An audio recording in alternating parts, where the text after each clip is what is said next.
Hi guys, today we'll be doing the 1 year ownership review of the Creta N Line.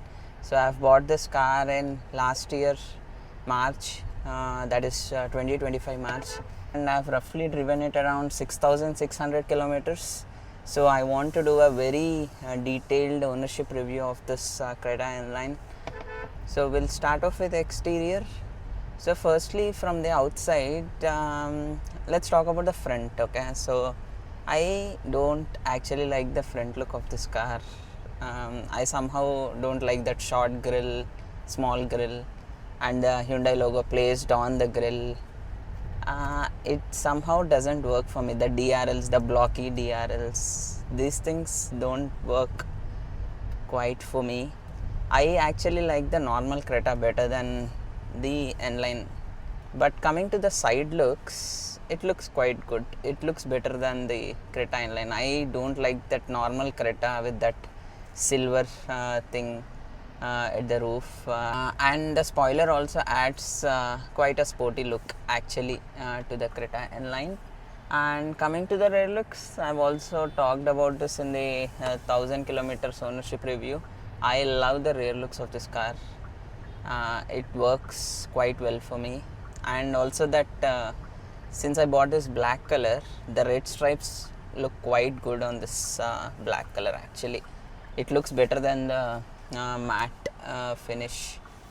So when I was buying this car, I was quite confused between the black color and matte gray color, but that red accents on a black car work quite well for me compared to the matte color. I was also looking at the Nardo grey color. It comes with a dual tone, that is Nardo grey with a black roof, which I didn't quite like. If it would have been a full Nardo grey, I would have bought it, but still I feel the black color is the best in the Creta N Line models. Now let's come to the interiors. I bought this N8 model, which is not the top end model of the Creta N Line. So that was N10, which is the top end, was costing around 25.2. This costed me around 22.3. So I didn't want to spend that 3 lakhs on that. ADAS 360 camera was one of the good feature I was missing, but yeah, I was fine with it. Yeah, so coming to the interiors, it's decent. It comes with this all black interiors, right?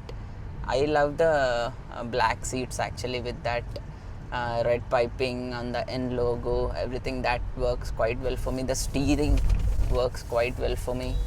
The gear knob works quite well for me. Few things that doesn't work for me was this center console with this glossy black plastic, right? I don't like this at all, and also it screeches a bit. I'll put up a video on that. I find this weird screeching sound from this center console. From the screens are decent. This N8 model comes with this 8-inch. It looks quite small by 2026 standards, and all these buttons and all. I mean, around the screen, it doesn't look that luxurious compared to the top end model, but that was a trade-off I was having, right? For the 3 lakhs that I was paying less, which I was fine with. And also at that time, the big screen, the 10.25-inch touchscreen that comes in the top end model, doesn't support the wireless CarPlay, which is like a very important feature for me, because it's quite irritating to always connect a cable to the car and have the CarPlay on, right? That is a very, very irritating feature, and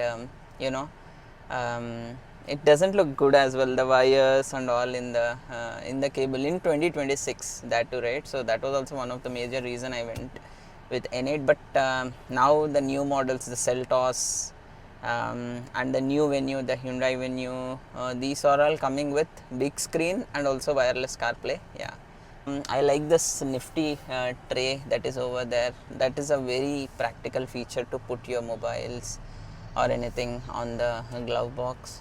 Glove box is decently sized, not that big. It's average, I would say. Yeah, panoramic sunroof. I don't open the glass, but I just open this shade and use it once in a while. It gives a good feel, that you bought a good car It uplifts your driving experience definitely, but it's not a mandatory feature. If it is not there, that should be okay, but it's good to have, you know. It brings in a lot of light into the cabin. It makes your cabin feel much more upmarket. Yeah, rest are all very ergonomically designed, like all the driver touch points have this leatherette finish. Everything works as expected from a Hyundai. One of the main reasons why I bought this car. The seat comfort, I find it very comfortable. I've done like 3 good long drives in this, so to and fro 1000 kilometers, 3 long drives of that type, and I find the seat very comfortable. It doesn't strain me, it gives me good support. And also my passenger as well as the rear seat passenger have given good reviews about this car, you know.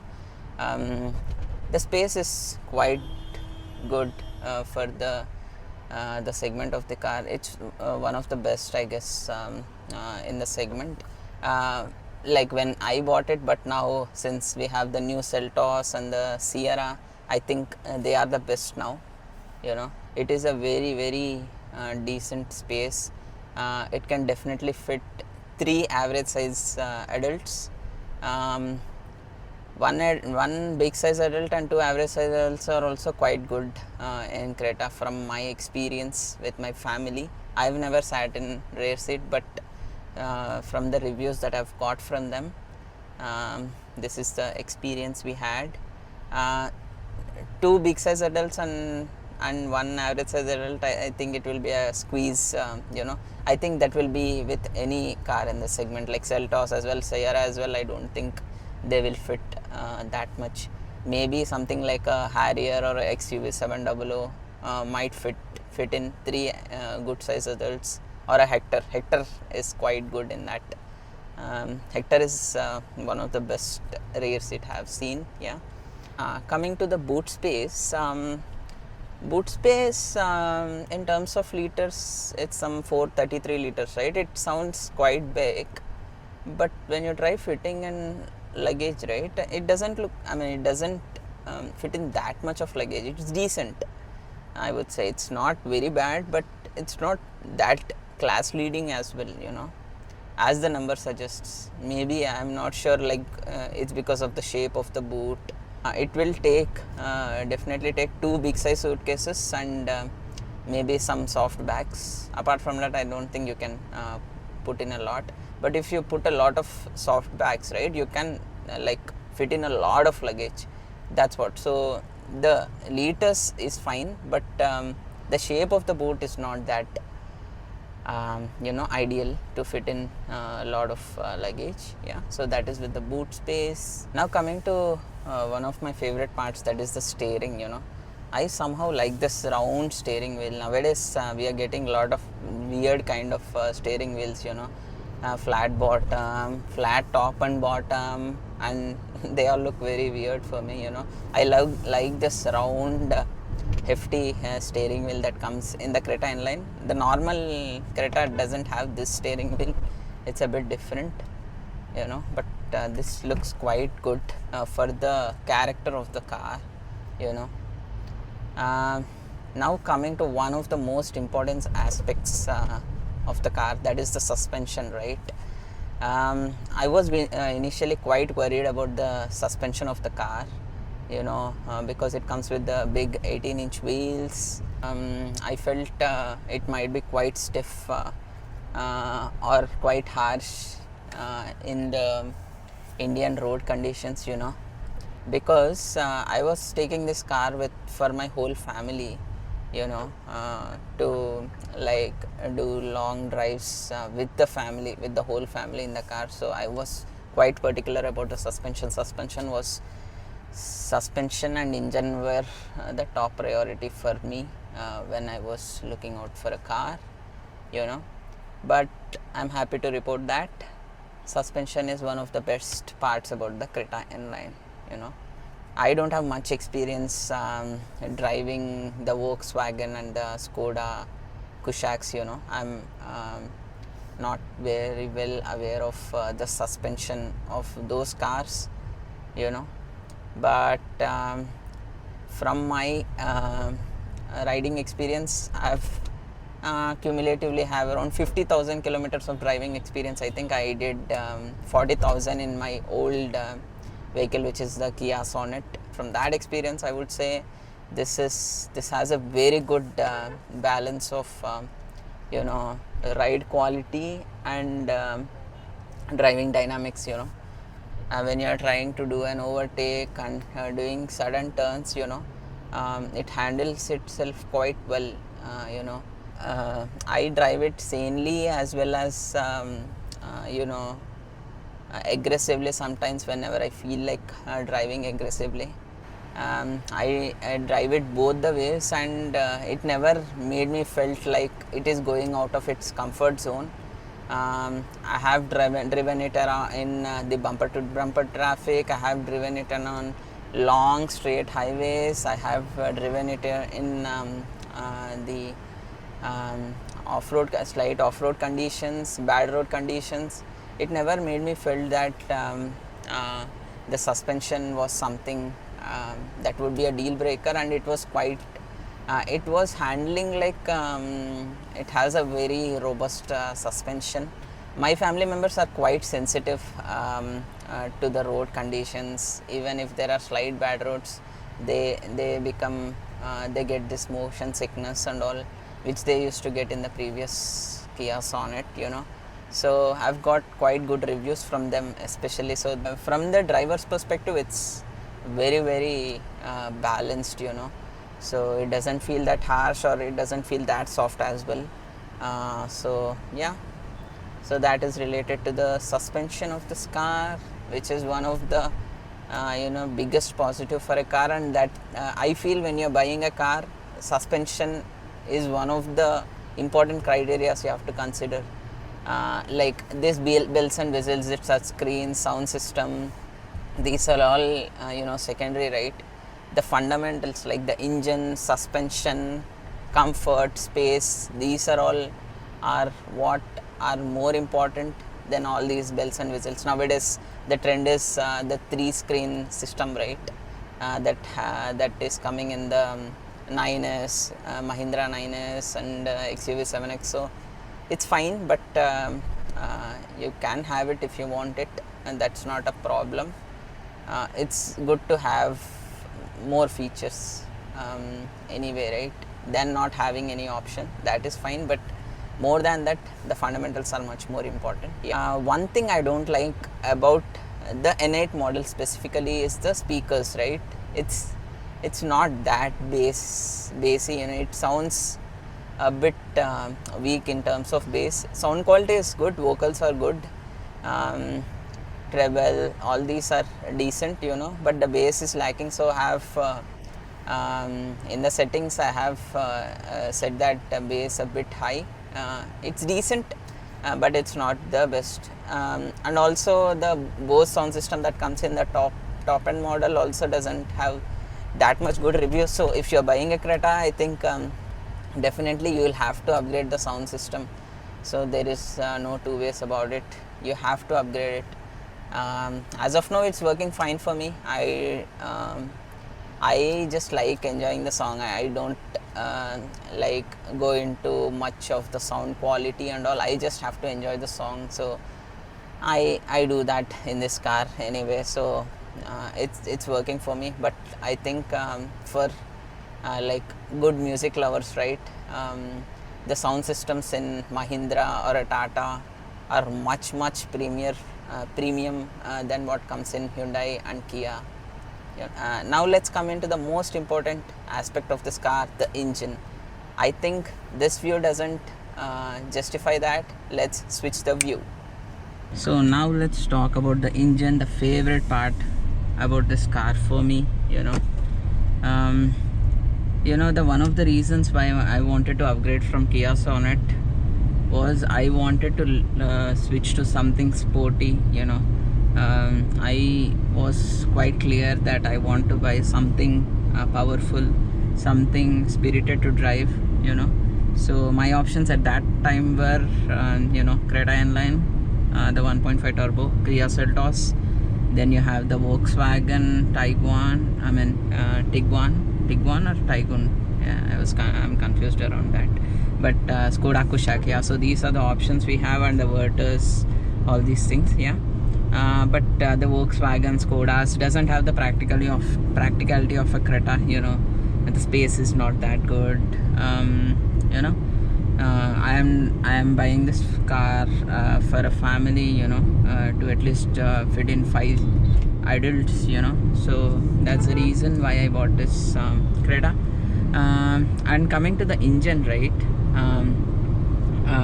So I've got used to this engine now, like for the past 3-4 months. I've got used to this engine, how to like leverage this engine quite well, right? You know, previously I used to feel like why it is like somewhat jerky, right? Like why I got that feeling is when you're in a city traffic, the low end grunt or the turbo lag of this car is there slightly, like up to like 15-20 speed. You have that turbo lag. I felt why the car is like this. I had different kind of expectations from it, right? But later I got used to how to use this engine, in city as well. You shouldn't be driving it too slow in city traffic as well. You have to be slightly on the rolling, then the machine rewards you with the smooth delivery or the power delivery of the car. That's the old Creta, and I hate that design. Wow, two bad designed Cretas back to back. Okay. Anyways, so see, if I go on these roads, the suspension doesn't let me feel anything, yeah. So in the cities, you have to keep it a bit rolling, then you would get that smooth power delivery. If you drive it quite slow, if you try to drive it very, very sanely, right, very, very smoothly, it doesn't let you, because that's not the characteristic of this turbo petrol car. You're coming to highways, right? Initially I was like dumping the accelerator like anything, and it used to run like anything, but the mileage of the car used to drop like anything as well. Later I have learned how to drive it in a balanced way, right? Like when I want the power, I take it, but I don't unnecessarily accelerate just because I have the power in the car. Power delivery of this car is quite good, very smooth. It never tells me that it's stressed, right? I try to drive within 120 kilometers per hour. I don't go above that, because one is mileage, definitely. Second is there are not that good roads in India anyway for us to go above 120 or keep above 120 constantly, right? So there is no point in accelerating to 140 and just for few seconds and coming back to 110. So the average speed I maintain is 100 to 120 on highways, and the machine feels quite relaxed. And also if there is some truck or anything, right, if you want to overtake, it's quite easy. It's a effortless task for this car for it to overtake. Slight press on the pedal, say if you're at 100, 110, and slight press on the car will definitely make you overtake the truck easily. You don't have to stress about it as well. So that is one of the most important reasons why you might want to consider this car. And coming to the servicing, right, this has completed its second servicing, that is for generally considered for 10,000 kilometers for 1 year. Yeah, So after doing the servicing, I'm getting better mileage. Somehow I'm getting some better mileage after that. Previously I used to get around 8-9 in the city, and on the highways 11-12. That was the max I used to get. Even if I am keeping the top speed at 105-110, I used to get only around 11-12. But even in cities I can see now good mileage for this car. If you see in the MID now, I've kept this car on stall for a lot of time, you know, and you know, it's light traffic. It's not very open highways as well. I can see 13 now, right? So generally from what you can expect, if you drive it in a balanced way, I mean not too aggressively or too softly, you can expect around 8-10 definitely on cities, and around 13-14 on highways. Definitely you can expect that with 3-4 people on board and full luggage. I'm talking about, I'm not talking about just me in the car, right? I'm talking about at least 4 adults with luggage. You can definitely get around 13-14 on highways. And coming to one of the very controversial topics with respect to turbo petrols with DCT, right?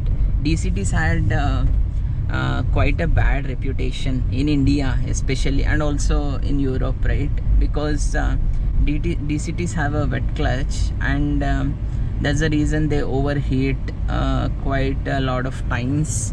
And even with the previous generation of this turbo petrol in Creta and Seltos, there were issues that were reported with the 1.4 liter turbo petrol engine. You know, there used to be some warning that used to come up saying the transmission is overheated, please stop aside and let it cool, something like that used to come up. And fortunately, since the day I took this car, I never saw that warning. You know, I've driven the first 2 months in complete bumper to bumper traffic because I wanted to break in the engine. The first 1000 kilometers were completely bumper to bumper traffic, but I never got that error message, thankfully, fortunately.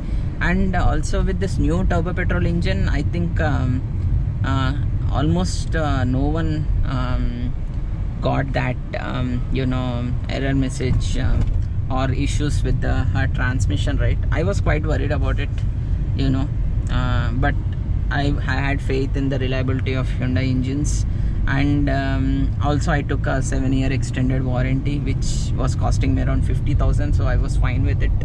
So so there are few tips that you have to follow when you are using a DCT engines, right?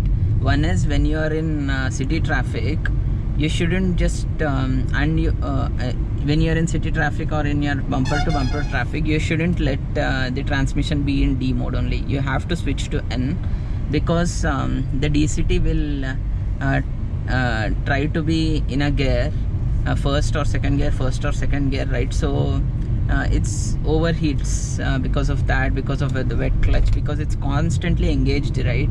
It's constantly trying to switch between first and second gear. So you have to let it be, you know, you have to switch to neutral to get more life out of this transmission and engine. So that is one thing you definitely have to do. And the second thing I try to do with this turbo petrol is, whenever I try to start a car, I try to like warm up the engine for at least 1 to 2 minutes until that initial RPM drops, right? Initial RPM drops, right? Until then, I'll just let cold start the engine, you know. Yeah, these are the only 2 tips I follow, and I've never got a warning or error message on my car. So I'm quite happy with it, you know,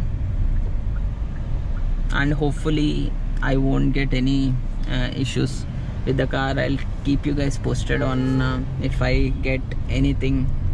If you just follow this 1-2 tips, right, you would get a lot more from this engine. It rewards you with a lot of performance, a lot of you know, the driving feel that you get out of this engine is very, very good. I don't think this driving feel you would get in something like a torque converter, you know. Actually, DCTs used to be very, very quick, you know. It used to shift like anything, but now the DCTs are toned down quite a lot, and that's the reason you see that turbo lag as well. You know, there is some lag in the beginning. It doesn't let you launch as well if you want to launch, because that is to protect the DCT gearbox, you know. So the DCT gearbox have advanced a lot, and it is you know, it's not much of the original DCT characteristic, because they want to make it much more reliable in the long run, you know. So one more thing, there was a small accident with this Creta. You know, you can see in this picture, it was not a small incident or not a very big incident as well, you know, but I just want to bring this up to bring up the Hyundai after sale service, right? Like once I gave the car for the repair, it was quite smooth of an experience, you know. So there was not much delay. The insurance approval was quite fast.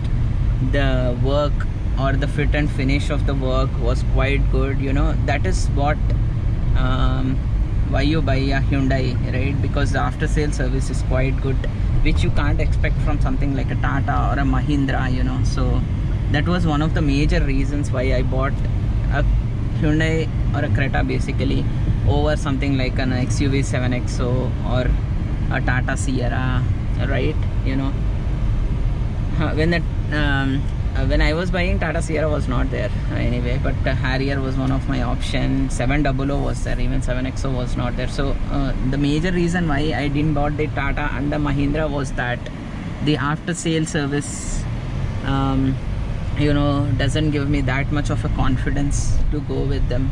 And also there are issues with the touch screen, or you know, the glitches. The ergonomics are not quite sorted compared to a Hyundai or a Maruti, you know, because that will also be a factor when you are considering to buy a vehicle. That is it regarding this review. If you have any particular questions regarding this Creta N Line N8 model, 2025 model, the DCT model, let me know in the comment section. I can make a separate video on any specific questions or something like a Q&A, you know, on top of this.